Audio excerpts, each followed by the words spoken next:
Have you ever looked at somebody who's hyper successful at whether it be at academia, whether it be at music, whether it be at sports or some other endeavor, and they do things that look impossible while at the same time making them look effortless? It's like what that person just did, what that person just said, what I just saw with my own eyes, look like that would be impossible for me, but they made it look like they could do it as easily as taking a nap. But then other people, you look at them, and they live on the struggle bus their entire life. It's like every time you see them, they're in desperation. Every time you see them, they're in trauma. Every time you see them, they're in drama. And it's not like they go back and forth. It's not like, well, one day it's success and the other day it's struggle, and one day it's trauma and the next day it's destiny. No, it's like people are in a lane. And the people you know are in a lane. And sometimes you feel like you're in a lane, and sometimes you're in a lane that you like being in, and other times, if I could just change lanes, can I get a witness? And so what I'm going to do is I'm going to endeavor to show you the reason that is the way that is, so everybody tap yourself on the chest, say me, so that you can do something about it. Man, I'm so jacked for you. So I discovered this in a conversation with a coaching client probably 20 years ago.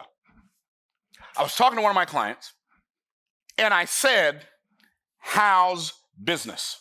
And they said, "I'm really trying." And I immediately thought, that's fascinating, because I am not really trying. And I was succeeding at what to me at that time felt like a very high level, right?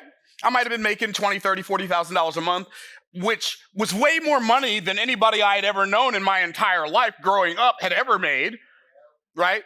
And business wasn't a struggle, and there was no trying, and I wasn't trying to get clients, and I wasn't trying to generate leads, and I wasn't trying to be profitable, and I wasn't trying not to fail, but it was just all happening.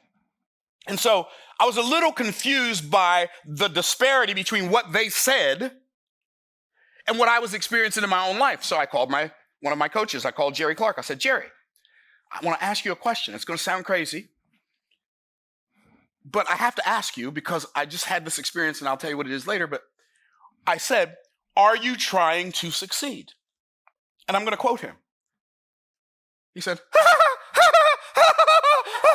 "Trying to succeed? I'm not trying to succeed." And I thought, that's what I thought. So here's the crux of everything I'm going to share with you today.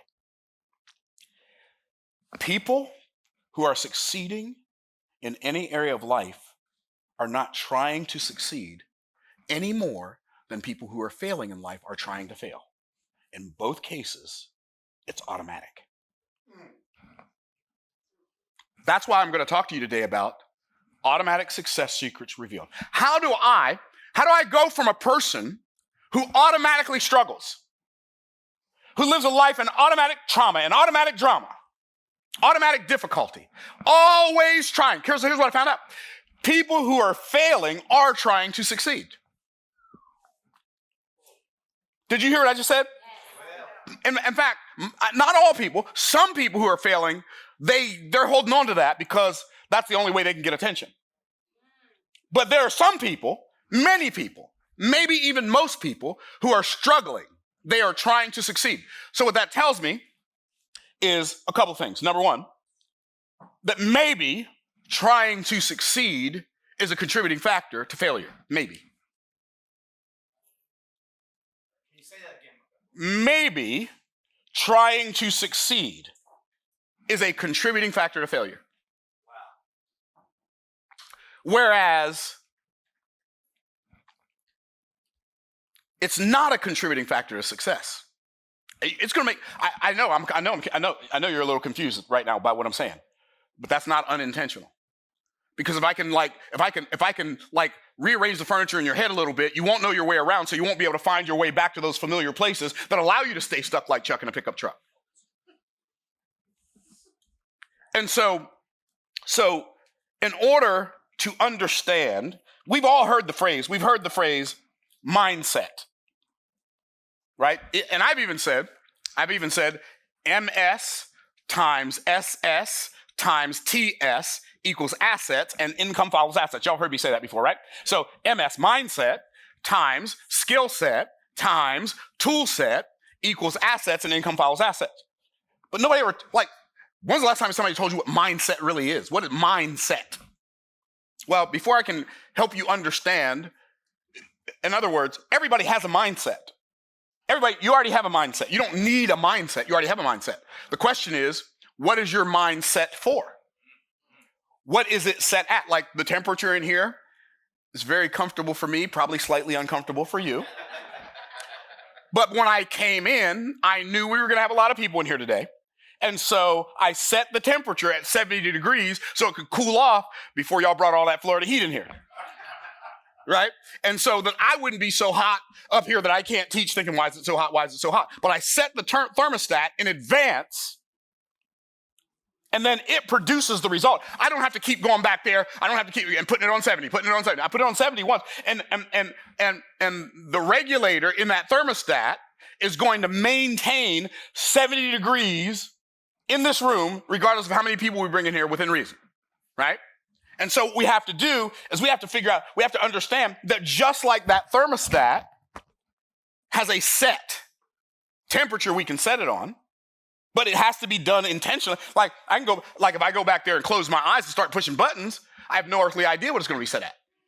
So I can't rinse and repeat it because I don't even know what it was in the first place, right? So I had to determine before I went to the thermostat what I was going to set it at before I set it, so that I could trust that when I said it, it would be set. The same thing is true with our mind. But in order for me to set my mind at a set that will produce success, what is success? Okay, thank you for asking that question. I'm going to give you the best definition of success I've ever discovered. Success is discovering the purpose for which you were created. Developing yourself for that purpose, so you can fulfill it, and then deploying yourself in that purpose. Now, oftentimes that turns into money, many times. I don't know if it's most times because I haven't measured, so I can't say that, but many times that turns into money. Sometimes it doesn't, though. And if I had to choose, and I'm glad I don't, but if I had to choose whether to be successful or to make a lot of money, I would choose to be successful, and then I would trust that the money would come. Are y'all tracking? They're not diametrically opposed to each other unless for your particular assignment, they're diametrically opposed for each other. But for most people, they're not diametrically opposed like people think. So I don't have to do something underhanded and mistreat people in order to make money. All I have to do is become successful, discover the purpose for which I was created, develop myself for that purpose, deploy myself in that purpose. Okay.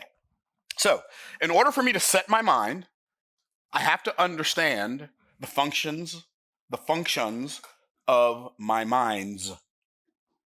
Did y'all hear what I just said? I have to understand the functions of my minds. I didn't say the function of my mind. I said the functions of my minds. And I'm going to go over here and I'm going to draw something on the board that I've never drawn before. So I'm going to make the body bigger, the head bigger, because it's me. Okay, sorry. Y'all get that one on the way home. Okay. So what happens, we hear people talk about the conscious mind and the subconscious mind. But when we hear somebody say the conscious mind and the subconscious mind, let me ask you a question. Does that conjure up a picture for you, yes or no? Yeah. Does it really? It doesn't conjure up one for me. It's just words. What do you see? Tell me what you see. I don't know. What do you see? I see basically your spinal cord, everything. Yeah, but that's your brain. I'm not talking about a brain. I'm talking about your mind. See, okay, so let's talk about the difference. Let's talk about the difference. Let's talk about the difference between the brain and the mind. Let's talk about that for a second. The brain is an organ in your head.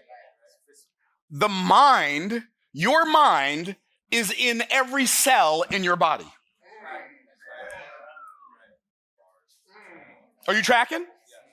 So your mind, I believe that your mind is contributed to, for lack of a better way to say it, by your body, mind, by your body, your will, and your emotions. It's how you relate to things in physicality. Your mind is like your soul. It's the part of you that relates to physicality and spirituality. It's kind of a bridge between physicality and spirituality. Are y'all tracking? Okay. But the mind, as we call it, let's separate it into, they call it subconscious, so I'm going to make it horizontal. So this up here would be the conscious, what so-called conscious mind. This would be, down here, would be the subconscious mind. Okay, but I'm not going to use that term because the reason I'm not going to use that term, conscious mind, is because it doesn't conjure up a picture. So what I'm going to do instead, I'm going to call this mind here, we're going to call this the manual mind, and we're going to call this the automatic mind. Automatic. This is the automatic mind. Now, here's what I'm going to say. Success and failure are always, everybody say always, are always determined by your automatic mind. But here's the problem. If you did not intentionally set your automatic mind for a particular outcome, who did? Because it is set. Oh, snap. Can somebody pick up the pieces of my brain off the floor and bring them to me, please? If you did not intentionally set your automatic mind for automatic success, is it possible that someone or several someones who did not have your best interest in mind set your automatic mind for automatic failure for you, but automatic success for them? Isn't that what happened to the children of Israel when they were in Egypt? Hey, guess what? Their body came out of Egypt and their mind was still there. That's why they wanted to go back. Their body came out of Egypt, but their mind was still there. That's why they couldn't go into the promised land. That's why an 11-day journey took them 40 years. Let me ask you a question. Is your mind being stuck in the programming that was created by the cultural hypnotic societal mechanism in the past? Is that what's causing your 11-day journey to take 40 years? I ain't swinging too fast, am I? I didn't mean to come out swinging like this morning, but I've been thinking about y'all. Can y'all tell I've been thinking about y'all? Hey, the bad news is your mind has been set. And the other bad news is you didn't set it. The good news is you can. You can march in there. It's so funny because when we were growing up, my dad could have the temperature set at something. And if we were too hot or too cold and we changed it while he was sleeping and he woke up, who changed that thermostat? Right? Just like my dad was protective of the temperature of our house, the cultural hypnotic societal mechanism that programmed you to serve it at your own expense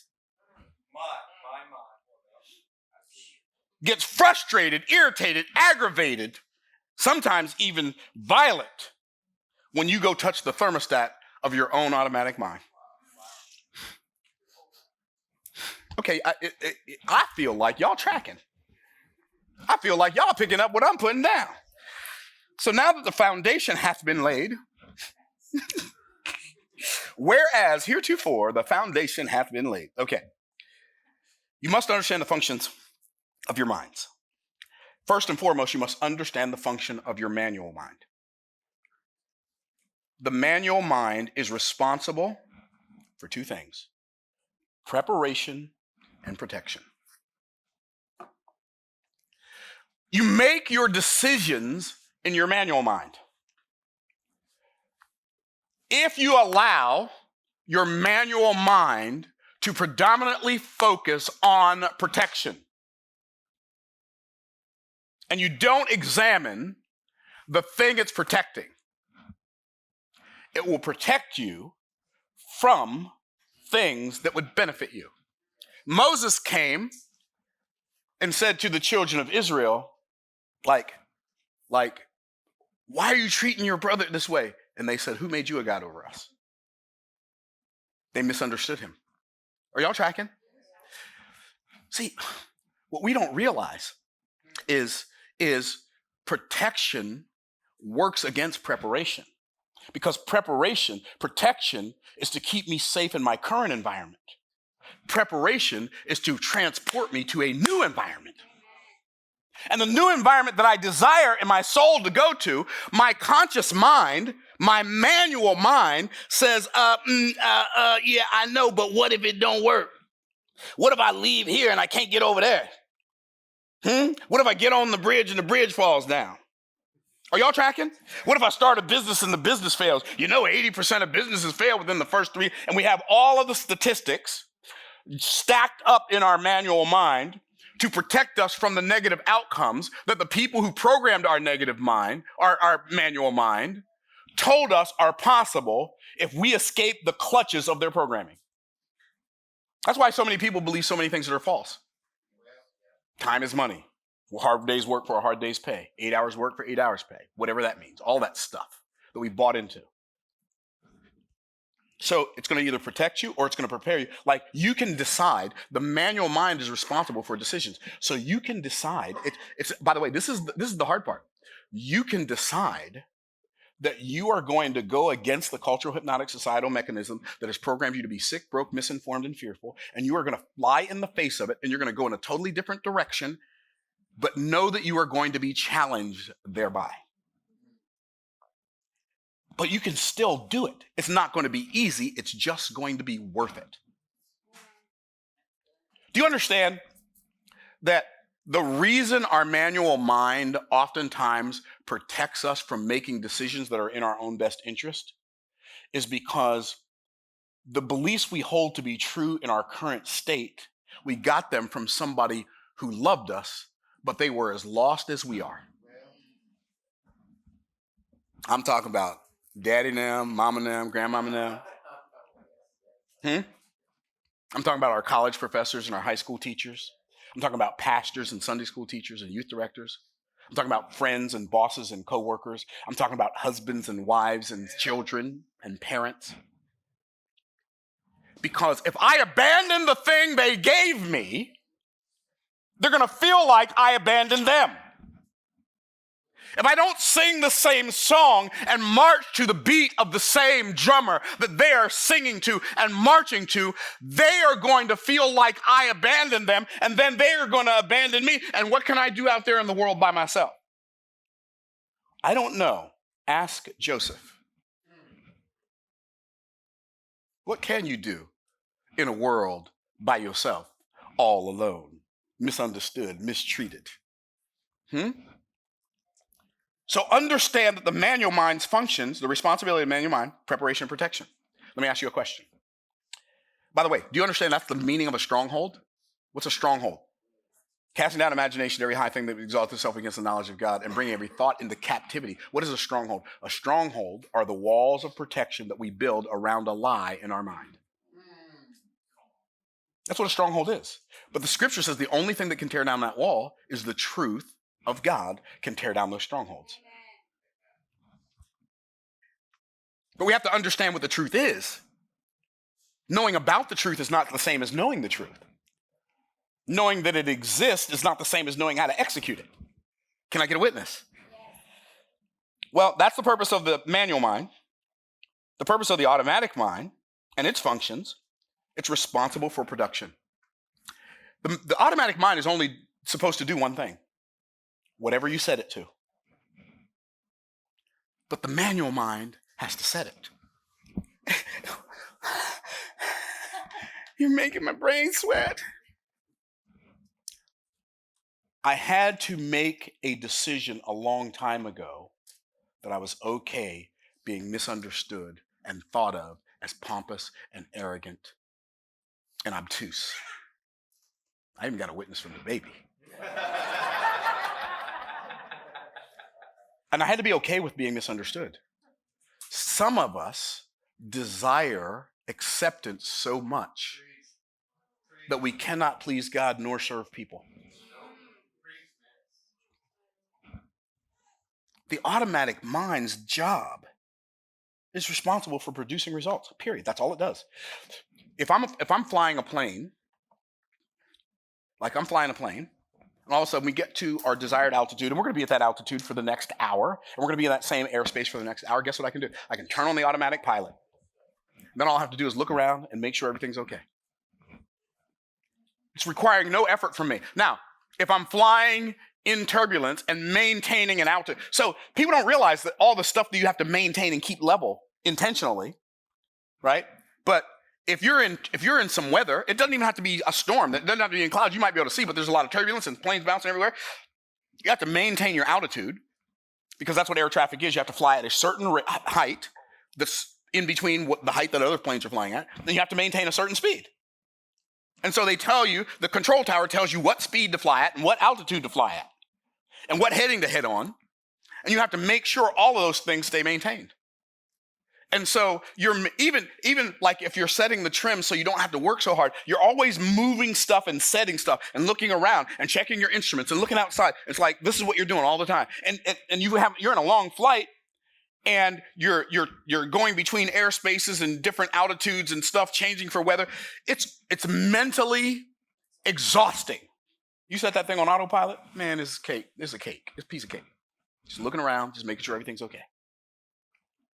Wouldn't it be nice to get to the place in your life where the results you're producing in your business are on autopilot? You just set it. You don't set it and forget it, but you set it and then you get it. Because that's the purpose of the automatic mind. So you have the automatic mind, which the manual mind's job is to protect and to prepare. The automatic mind is to produce a result. The unification of your two minds in the right order is for progression,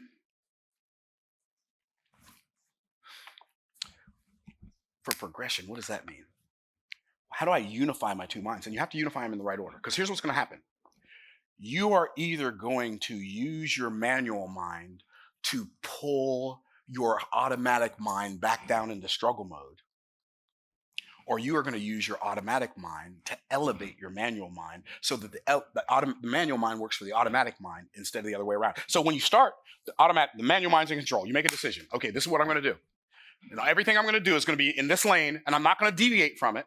I was having a conversation with one of my business partners this morning on a software company that we own. And so there's this company that wanted a proof of concept. So we sent them the proposal for the proof of concept. It was more than they expected to pay. They're like, hey, can we get an itemization of this? I'm like, okay.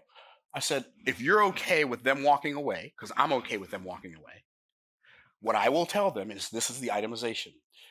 You are probably looking for an itemization for individual components of our offer.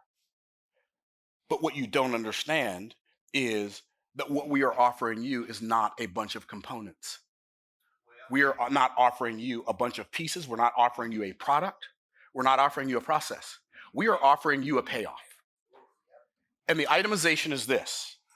If you say yes to our offer or give us a reasonable counter, you get the payoff. If you say no to our offer and don't give us a reasonable counter, you are saying no to your payoff. That's the itemization. And I'm okay with they walk away because I understand the software that we have. There are companies out there we could take it to and get hundreds of millions of dollars for, and I don't need the short-term money. This company's paying us for the proof of concept. Just because you can't swim doesn't mean I have to come play in the kiddie pool with you.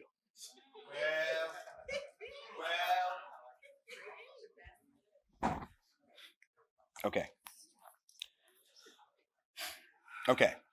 So you have to unify your two minds in this way. Watch this now. You have to unify your two minds in this way. Make sure you recruit the manual mind to work for the automatic mind and not the other way around. Because if you do it the other way around and you make the manual mind keep on setting the thermostat at protection, you're going to be in the same place for the rest of your life. If the decisions you are making don't cause you to feel uncomfortable, out of control, like the plane might crash, you will not access the level of creativity that's necessary for you to move to the next level. You are blocking yourself from it and going through life believing that someone else is blocking you from it. So that's first. You have to perceive the functions of your mind.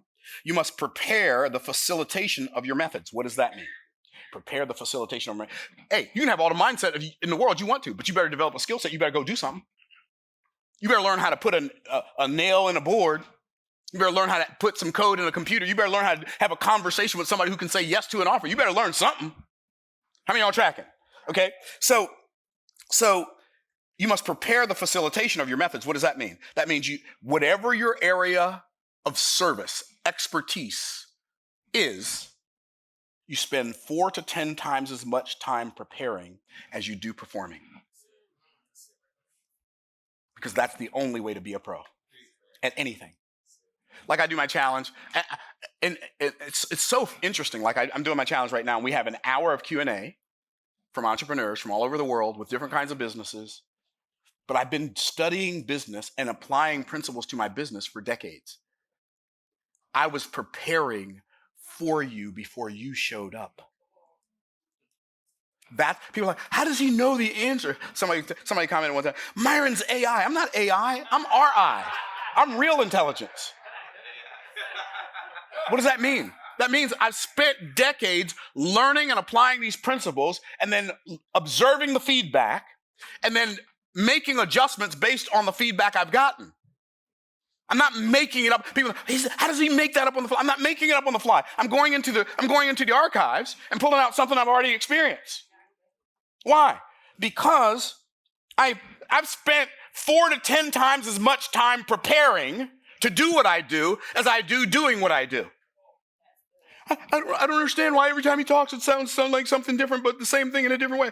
Because this is all I've thought about for the last 30 years. If you think about something for 30 years, you're going to have a couple ways to say it. 4 to 10 times as much time preparing as you do performing.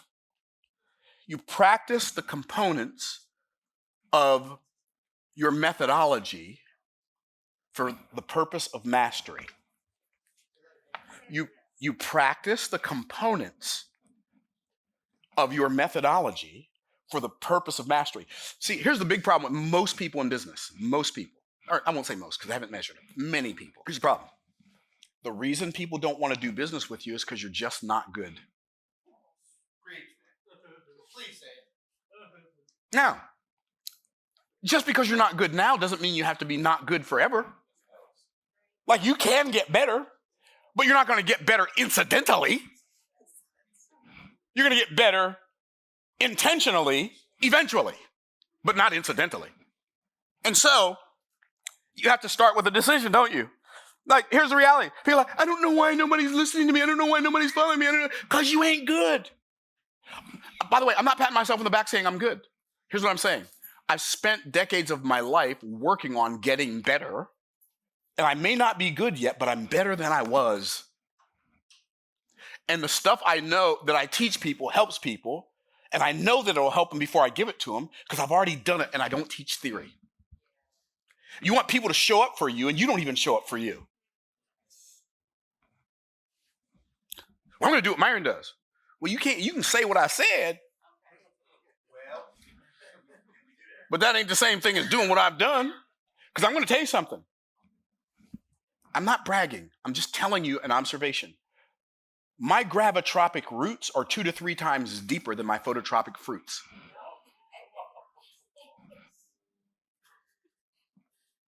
My tree is way deeper than you can see.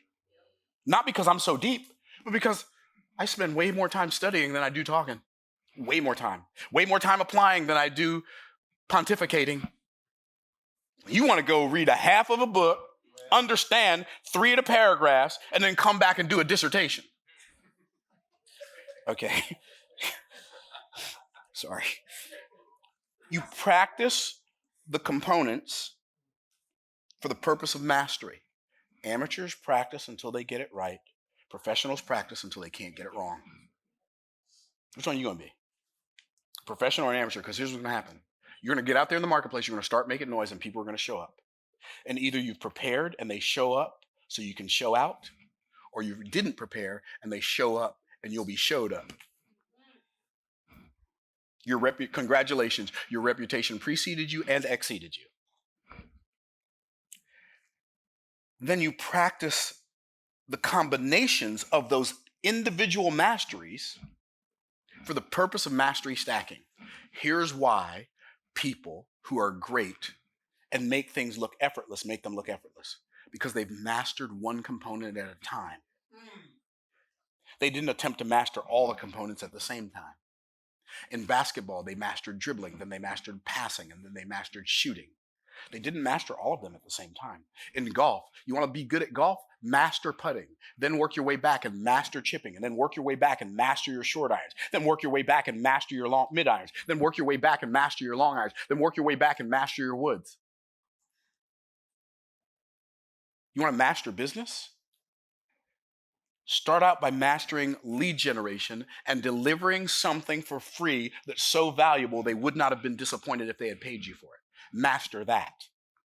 And when you have the attention of a bunch of people who you've already helped for free, you offer them something for pay, and this is what they will say to themselves. If this person helped me this much for free, I can only imagine what they'll do if I pay them. By the way, I'm pulling back the curtain. I'm showing y'all the real for real for real. This is not theory. This is what I do. And when you practice mastery stacking, like very few, you master lead generation. Then you master sales. Then you master marketing. Then you master branding. You master fulfillment. You master building teams and hiring people and managing money and paying people so the outgo doesn't exceed the income, so the upkeep doesn't become the downfall. You just keep on adding mastery after mastery after mastery after mastery. Before you know it, you've got this ginormous, well-oiled machine that works so seemingly effortlessly from the outside looking in that people look at you and think, oh my goodness, how does that even happen? You started with one mastery at a time. And then you must produce the fruit for your market. The whole purpose of the manual mind and the automatic mind, and then unifying those minds together with mastery, is to produce a fruit, something that the market desires. So you must produce fruit for your market. The fruit must be fruit they desire. Here's why so many businesses fail. They produce the fruit they want to produce and not the fruit the market wants to pay for. Like, I only sell stuff people want to buy. But Myron, you don't understand. I've got a great story and I want to tell my story. Great. Then you and your mom will read about it.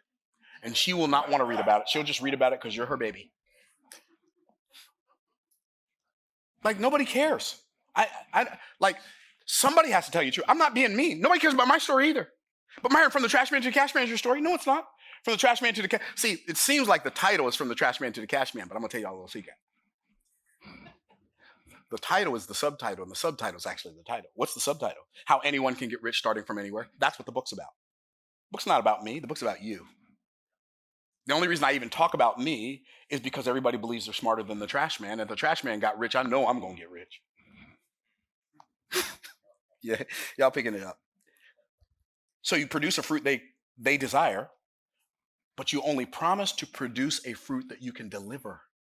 If you promise to produce a fruit and they pay you for it and you can't deliver, all you're doing is showing everybody the scam artist that you are. There are a lot of them out there. Make you a whole lot of inflated promises. When it comes time to deliver, you can't find them. And if you perceive the fruit they desire and produce the fruit that you deliver to them, then they will deliver the fruitfulness of profit to you and your business. And that is how you have automatic success. Thanks for watching. Appreciate y'all. I hope this video blesses you beyond measure.